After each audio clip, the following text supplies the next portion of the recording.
Hello board game brothers and sisters, I'm Adam Singer and welcome to another episode where I'll be letting you know of all the board games launching on Kickstarter and GameFound over the next week. And if you're new to the channel, we do this every week going over all the upcoming campaigns, so if you want to stay up to date, this is definitely the place to be.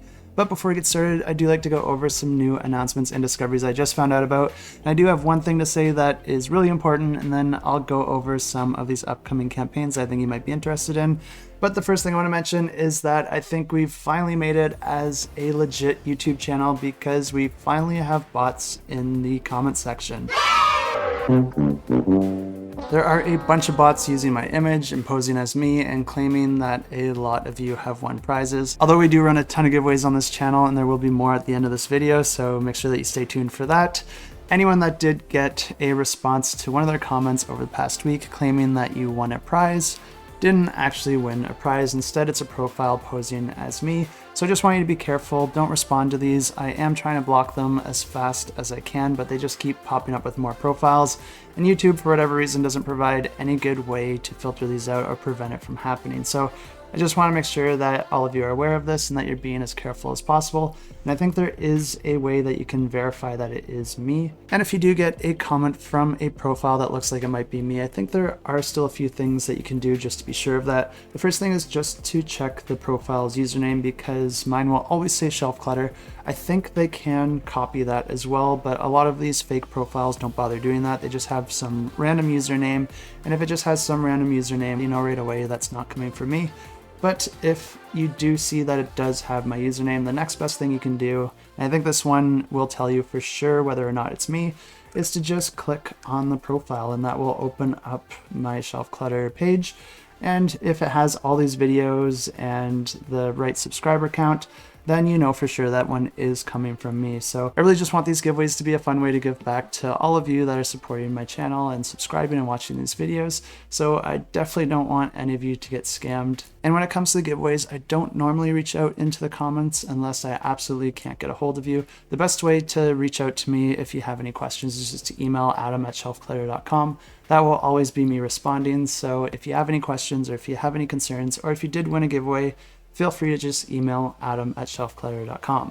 And for the new announcements and discoveries, there are a few campaigns coming up that I think you might be interested in. The first one here is coming from Bezier Games, and this one's going to be a new version of Cat in the Box, and this is going to be the Colossal Edition, so it's just going to have bigger components and deluxeified components for all of you to enjoy this game. And if you haven't played this game, this is a really neat trick-taking game where everyone has black cards, but when you play the card, you actually say which color it is. And then there's 4 different colors or suits that are available to all the players. But anytime that a player plays a card and declares what color it is, you're actually going to be marking that color and the number of the card on a track so that another player can't play that same card because that suit and number has essentially been played. It's a really neat mechanism that I haven't seen in any other games and really makes this game unique. I haven't tried this one myself, but it's one that I've always wanted to play and I have heard good things about it. And I know this one should be coming pretty soon. We don't have an exact date yet, but I know they are showing this one off at Gen Con right now, which means that they pretty much have it ready to go. And I wouldn't be surprised if this one goes live in the next couple months. We also just got an announcement for a brand new expansion to the game Vagrantsong, which if you're not familiar with is a cooperative story-driven boss battler that has a really nice 7.7 rating on BGG. And this new expansion is going to be adding a bunch of new content to the game. I don't have an exact date for this one yet, but it was announced and you can expect that sometime in the future.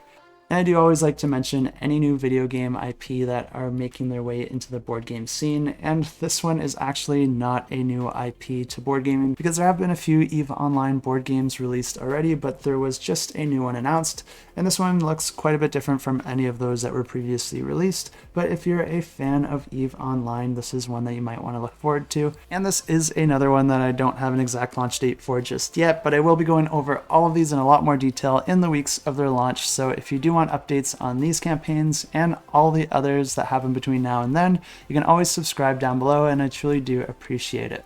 And as always, if you do like these videos where I go over upcoming campaigns, make sure to also subscribe to Alex over at Board Game Co. because I do these videos every single week. But Alex does a video at the start of each month going over the month and letting you know of the games to come. And he did just post up his video for the month of August, so if you want a sneak peek of some of the games to come, definitely go ahead and check that out. And he also provides all sorts of other content like reviews and playthroughs, as well as commentary on the industry. So if you want updates on these campaigns as they're actually running, and to get his opinion, because he does play a lot of these, he's definitely one of the content creators that I really trust. And one thing that I really like about his reviews is that he will give you his opinion as well as a rating on whether or not the game is going to be added to his collection. But he'll also let you know of the things that he thinks that others might like or not like about the game. So if your opinions do normally align with him, you have his opinion to go by. But if not, he's giving you as much information as possible to make that decision for yourself. Check him out, and I'll have a link to his channel in the description below, but we do have quite a few exciting games launching this week, so let's check them out. And the first campaign we have launches on August 6th, and this one is called Farms Race, and plays 3 to 4 players and takes about 90 to 120 minutes to play. And this one is a really interesting one, so don't let the lack of image as well as just general information fool you, because this one is coming from a designer who designed one of the biggest games ever known that almost every person knows about, whether they play board games or not, because that game is Cards Against Humanity. And if you're not a fan of that game, I still recommend that you don't skip ahead because this one is not a party game. This one should have quite a bit more depth to it because it is parodying games like Agricola or Catan. And if you check out the mechanisms here, they are quite a bit more involved than your typical game of Cards Against Humanity. But reading the description here, we do see that this one is actually a strategy game, so it doesn't sound like this one's going to be playing like any of the Euro games I just mentioned. It's just going to be riffing on them in various ways, because in this game, players are actually going to be playing as mutated farm stock that are rising up, trying to gain power and take over the world by being the first to gain 10 victory points. Unfortunately, I don't have much more info on this one because there's just not a lot of info at the time of me filming this video. But players will be playing as asymmetrical factions, each representing one type of animal, and players will be doing things like building barns and armories, recruiting spies, and of course building nuclear weapons in order to eliminate their opponents. And the player that is the last player standing will win the game. So if this one does sound interesting to you and you are intrigued, or if you just want to know more, you can check it out. I have links in the description below. And launching on August 8th, we have Mistwind, and this plays 1 to 5 players and takes about 75 to 120 minutes to play. And this one is a competitive route building and pick up and deliver game that I think you'll definitely want to check out, because this one's not only going to have beautiful artwork as well as amazing table presence, but this one is also coming from a duo of designers that have created a ton of fantastic games, both together and individually.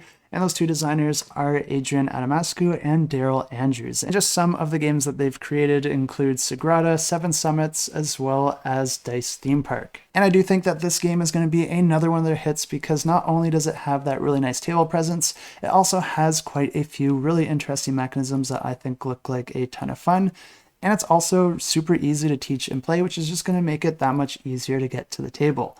And like I said, this one is a pick up and deliver and rope building game, and those are the two main ways that you're going to be scoring victory points. Players are going to be trying to pick up goods at one location and then deliver them to another location that requires those goods in order to gain different benefits as well as victory points. And of course, players are going to be using their transport whales in order to do that. Players will be able to expand their whale fleet as the game goes on, but players can also alternatively build outposts. And of course, these two do work very different from each other, where your whales are going to be flying around delivering different resources. The outposts only stay in the location that you built them, but they do grant another bonus, allowing your whales to leave any of those locations where you have an outpost absolutely for free, whereas normally you do have to either use an action or pay to move your whale additional spaces. But where these two types of units are very similar is that they can both be used to build routes, because like I said, this is also a route building game, and you're going to be trying to create continuous routes between two specific points on the board in order to gain the victory points for that route. And I think it's so cool that you can build a route using immovable structures as well as your transport whales, because it's going to allow players to decide where they think the most beneficial spot is to build those immovable structures, and then fly their whales into the spaces in between in order to complete those routes. So there's two different things at play here that you're going to have to consider anytime that you're building a route, and it's going to be up to you to try and maximize that while also trying to take advantage of all the other opportunities that you come across. But of course, to do all this stuff, you're going to be performing actions throughout the game. And this is another area that I think is done really, really well, because in this game, you're actually going to have 5 different action tokens, each associated with a different number. And then for each of those numbers, there's going to be 2 associated actions that you can perform. There's going to be an action on the left-hand side of the board, and then another set of actions on the right-hand side of the board. And each of those actions can only be taken once, so if you take it, another player can't also perform that action. But at the start of each round, each player is going to be choosing one of their action tokens to discard for that round, which means that you're going to be limiting the number of actions that you have available to you. This means that you're going to try and discard the one that you think is the least useful for you for that specific round. But like I said, each of those numbered actions can only be used once by a single player. So if you really, really want a specific action, you're going to want to try and claim that earlier in the round. These actions are a great way to stock up on different resources, because on one side of the board, you're going to have all sorts of actions correlating to different pools of resources, whereas the opposite side of the board is going to be giving you some more specific actions to movements, or performing other things like converting resources or interacting with other elements of the game. Since there's only 2 actions for each of the numbers, that means you might not be able to place one of your tokens on either of those locations if they both get taken when it comes to your turn. But there is another option here, because there's also going to be cards located at the top and bottom of the board, and claiming these cards can grant instant and ongoing bonuses with a whole variety of effects, and these cards do get refilled each and every round, which is going to add a whole ton of variety and options throughout a single game. Players will be taking turns issuing out one of these action tokens at a time, but there's also optional actions that you can perform on your turn, like spending fish to move your whale's additional spaces, paying resources in order to build buildings or additional transport whales, or even loading and unloading your various cargo. And one thing to note about this game is that the locations are friendly, so unlike Ticket to Ride, if you do build or occupy a location, that does not block the other players, and all the players could simultaneously have an outpost in the same location. And as always, if this one does sound interesting to you, I'll have links to the campaign in the description below, and of course, you can click to get notified. Also launching on the 8th, we have Algomancy, and this plays 2 to 10 players and takes about 30 to 180 minutes to play.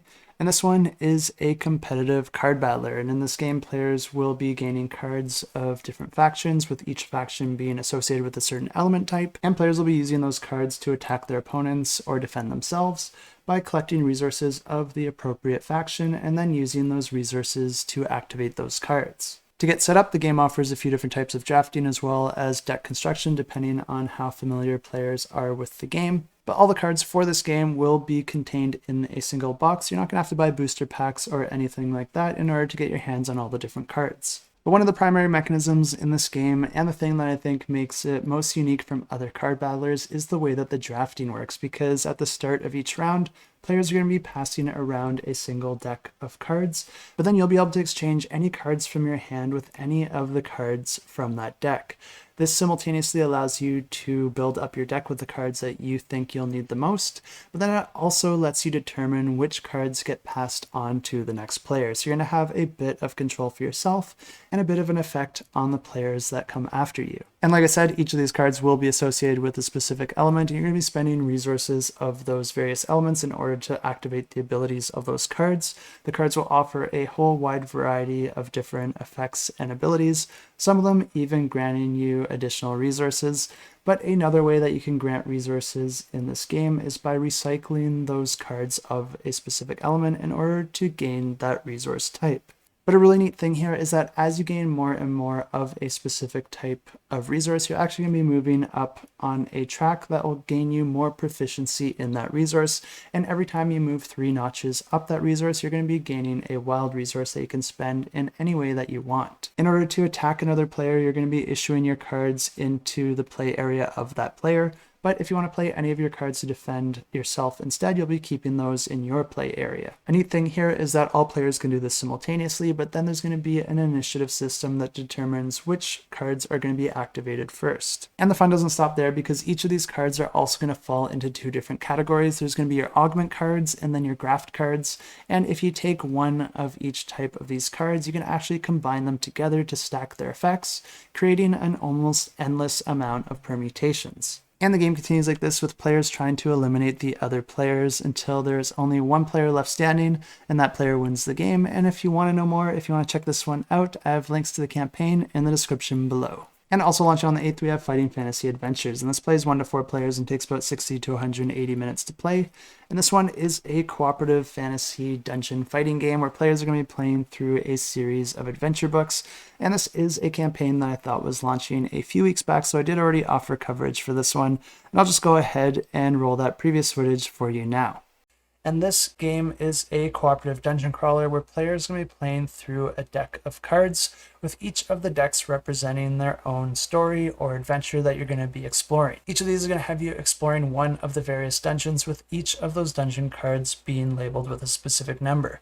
If you move out a door, it's going to tell you which card goes adjacent to that card for you to move into, but then each of these numbers is also going to correlate to one of the adventure cards, which is going to give you different options and opportunities or battles that players are going to have to contend with. Throughout each one of these stories, players are going to be controlling 4 different characters. There's your warrior, your scout, your mage, and your healer.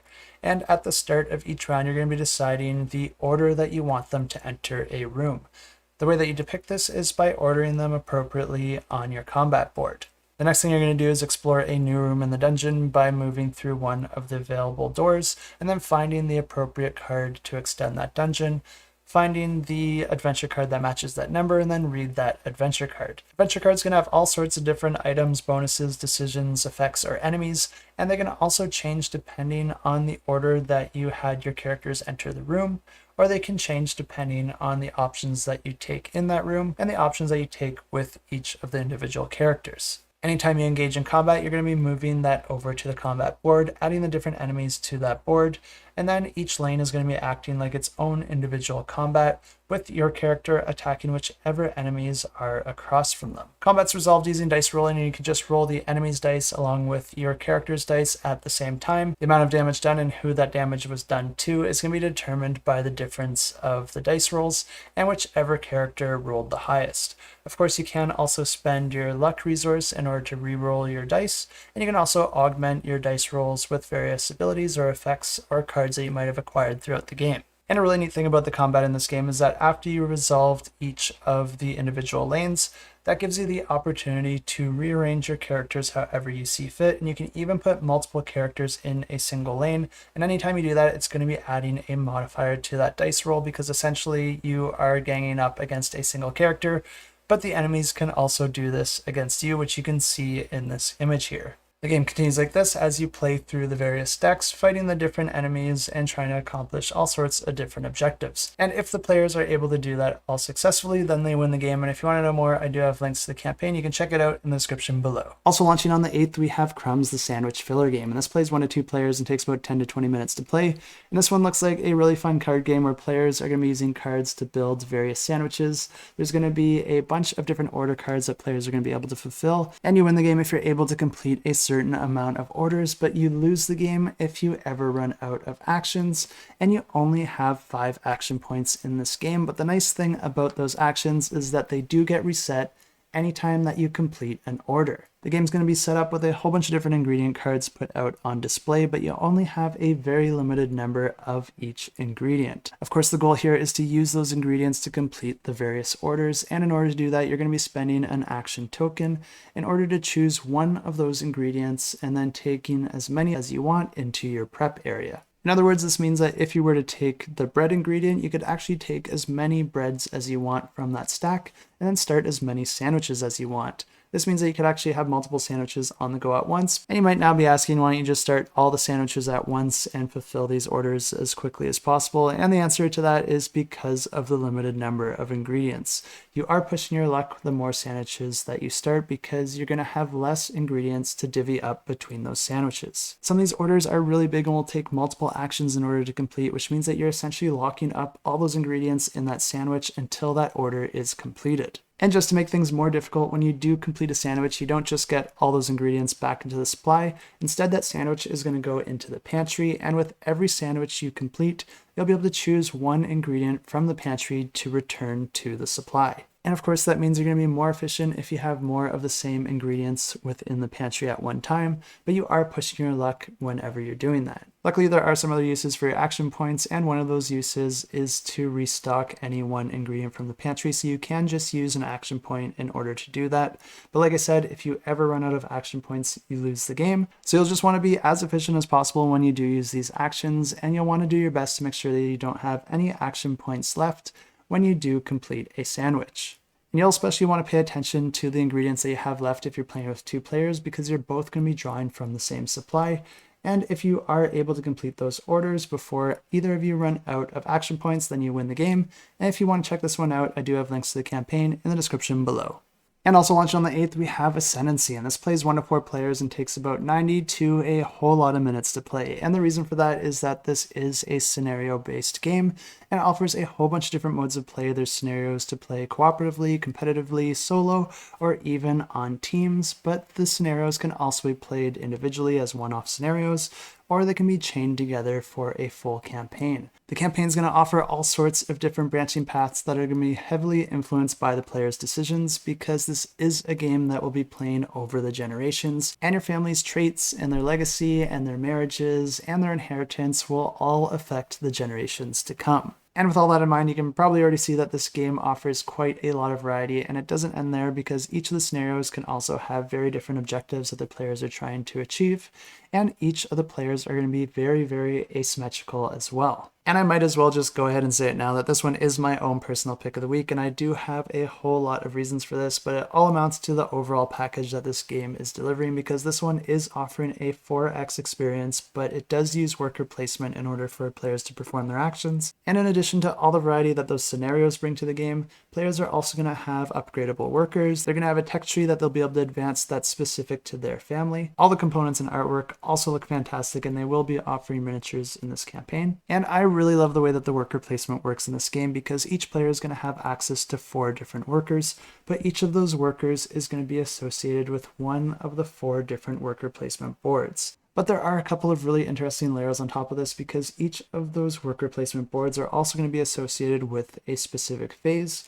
And even though each of your workers are going to be associated with each one of those boards or phases, you can actually use a worker in its location or any of the locations to the left of that worker on your own personal board. This means that your leftmost worker would only have access to the one board associated with that worker, but then all the other workers could also use that board as well, because every worker can use their own action location, as well as any of those to the left of them. This of course means that your rightmost worker is your most powerful one, because it has access to every single board. Like I said, the tech tree that you have available for each of these workers is going to be determined by the house that you chose at the start of the game, but players will also be able to choose a champion that they're going to be playing as, which is going to determine your skills and combat abilities, and players will also be able to choose their own personal agendas, which is going to grant players bonuses for achieving certain objectives throughout the game. But depending on these objectives, as well as the overall goals of the scenario, players are going to be using their workers to perform their various actions to do things like explore the hex map. And whenever you explore an unexplored area, you're going to be drawing 2 hex tiles and then choosing one to put it into play.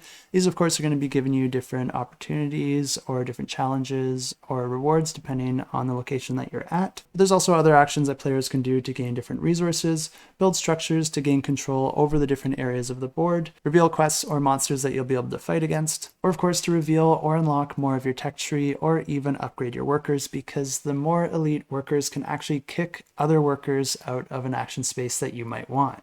But of course, this wouldn't be a 4X game if there wasn't things to exterminate, and of course you can perform actions to engage in battle with the other players, or with monsters that either attack you or that you initiate combat with. Combat in this game is resolved using a combination of dice rolling and activating your champion's special abilities, but of course you will be able to spend various resources and items that you might have acquired in order to dish out heavier attacks or defend against your opponent. When you're up against a monster and it's the monster's turn to attack, you're just going to be rolling a die and resolving the outcome, with each of the monster's varying attacks being associated with one of the values. I really love what I'm seeing with this one, and I think it's going to offer quite a lot of punch without being too overwhelming or too difficult to get to the table. And if this one looks interesting to you as well, you can find a link to the campaign in the description below, and of course you can click to get notified. And launching on August 10th, we have Wildlands Reforged. I'm not going to spend too much time on this one because this one's not a board game or anything like that. This one is just offering hand-painted terrain, but I thought it looked really, really cool, and I know a lot of us do like to play RPGs or use terrain in various ways for the various games that we do play. This one's offering all that terrain in a variety of different themes, and I think we can all agree that terrain looks a million times better when it is painted, so if you're not into painting yourself, this could be a really great option. Or if you just want to get some terrain and not worry about painting it, even if you do paint, this is a really quick way that you can get some really nice looking terrain added to your collection. All the images on this campaign page look really, really well done, but keep in mind that the final product can be a little bit different than what you see on the campaign. But if you are more the type to want to paint all of these yourself, they will also be offering sets unpainted as well. Lots to check out here, and if this one does look useful to you, you can find it in the description below. And if you do follow before it launches, you'll also get a $5 discount added to your pledge. And that's everything I have for you this week, but don't leave yet because we still have a continuation of the huge giveaway that I started a couple weeks back where I'm giving away your choice of a subset of games. We have the Kickstarter edition of Motor City. We have the Kickstarter edition of Hunted, which includes the mining colony, as well as Kobayashi Tower. We also have a copy of Mindbug Beyond. Don't let this small package fool you. This is a fantastic game, and I highly recommend it. We also have Vast, which is the original game created by the creators of Root. And we also have that old wallpaper, as well as the comic book extras and the comic book for Zombicide. And yes, we are 2 games later than last week because the previous winners chose to take Gloomhaven, Jaws of the Lion, as well as Endogenesis and the Kickstarter expansion. So if you want to have your pick of any of these games, all you have to do to enter the giveaway is leave a comment down below. I'm going to be drawing 1 winner from the comment section and then 1 winner from my Patreon subscribers. Just be warned that YouTube is a terrible place and there are scammers, so if someone responds to your comment saying that you won, just confirm that they're me first. You can either email me at adam@shelfclutter.com or you can just click on their profile and see if it brings you to my page. You can also just fast forward to the end of next week's video to see if your name was drawn because I always do draw the winner at the end of each of these videos. And as a rule, I only ever reach out to winners in the comment section if they haven't already reached out to me and if I have no other way of contacting them. All of these games are provided by myself, and I will also be covering the shipping, so if you do appreciate that, I would appreciate a like and subscribe on the video if you find this content useful. But I do also have a Patreon if you want to help make all these efforts a little bit more sustainable. And since a lot of you were asking me about my keyboard and what kind of keyboard it was, I will also have an Amazon affiliate link in the description below if you want to check it out. I haven't ever tried the Amazon affiliate links, but I know a lot of other content creators do use that as an alternative source of income. So if you want to help me with this little experiment here, feel free to click on one of those links in the description below. And I guess it could be helpful to let you know what I actually think about this keyboard, and I'm happy to say that this is the best keyboard that I've ever owned. I've already bought 2 of them. I bought a smaller one, but I wanted the numpad, so I did upgrade to the 104 key version. I gave the other one to my younger brother, and he still uses it today. It supports basically every operating system. You can use it with Ubuntu, Windows, Mac, iOS, and even Android. And you can even swap out the keys with other keys, and it does offer you the various keys depending on the operating system that you're using. And this is a mechanical keyboard and it offers a few different keys for you to choose from. Mine is the red version, which offers a smooth, whereas there are more clicky ones if you're more interested in that. I usually run this thing wired, but it also does have Bluetooth, which I'm using right now. And I have used this for multiple days in a row and I've never ever run out of battery, so I don't even know how long the battery lasts. But of course, the coolest thing about this is the selection of lights that are available to it. There's a whole bunch of different light settings, and some of them are even interactive that only get activated when you actually press the keys. And you can also just change the color to whatever you want. I like to use the red because it's great for night vision and I'm up all night. But depending on the season or if I get bored of red, I do like to switch it up from time to time. But before this starts feeling like too much of an ad, let's go ahead and draw the winners for last week's giveaway, which is for their pick of any of these games. And I draw a winner, I use this application here, and we're going to be drawing the first winner from the YouTube comment section. So let's just go ahead and draw those comments and draw a winner. And the first winner who gets their pick of any of these games is Daniel Mark. Thanks, Daniel, for the birthday wishes, and if it's any consolation, my wallet is not any happier with being aware of all these games, but at least we're getting you one game for free, so let me know which game that you want to have. Just email me at adam@shelfclutter.com, and I'll get that shipped out to you as soon as I can. And the next winner is going to be drawn from Patreon, but this comment picker doesn't let me draw anyone unless I also have a YouTube link in there, so don't be alarmed, but let's go and draw those comments, and hopefully we'll draw someone from the Patreon. So let's draw the winner. And the winner is Nathan Olson, who is one of our Patreon subscribers. So just email me at adam@shelfclutter.com and let me know which of these games you're most interested in. We did draw 2 winners here, and this is going to be first come, first serve, so there is a small chance that you both could email me wanting the same game. So if that's the case, I'll just let you know if you're the one that emailed me second, and then we'll just get you your next choice out of these games. And one other thing, I did also get a comment last week asking why we haven't done any giveaways on the Discord lately, and the only reason for that is just because I haven't had a whole lot of giveaways to do. I still will be running giveaways over there, so why don't we just run one now, and we will be doing a giveaway for Aethermon Collect over on the Discord. This is a set collection card game that offers a whole bunch of different creatures for you to collect, and if you collect different sets of them, you can actually double the value of their victory points. But the whole way that this game works is that you actually have a shared character at the center of the board that players are going to be moving on their turn, and you can move that character either any amount vertically or horizontally on your turn, and whichever card it stops on, you'll be adding to your supply. Of course, you'll want to keep in mind that your opponents can also move horizontally or vertically from wherever you left that character, so you don't want to set them up to take cards that you might want to take into your sets. The game offers competitive and cooperative modes, and if you are playing in the competitive mode, you're also going to get some special ability cards that you can use to your advantage as well. And this giveaway is going to be for a standard edition of the game, which will get you a copy of the game as well as all the associated stretch goals. All you have to do under this giveaway is check out our Discord in the description below, head over to the giveaways channel, and then click the little emoji underneath that giveaway.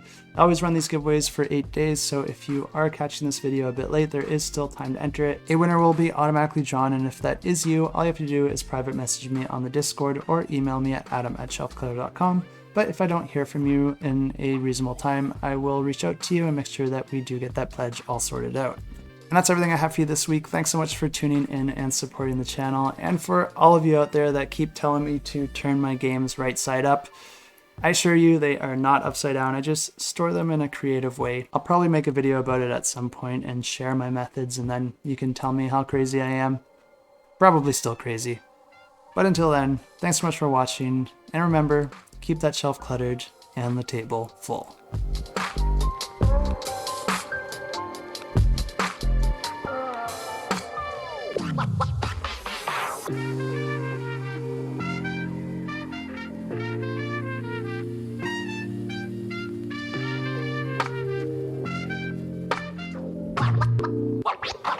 Wow.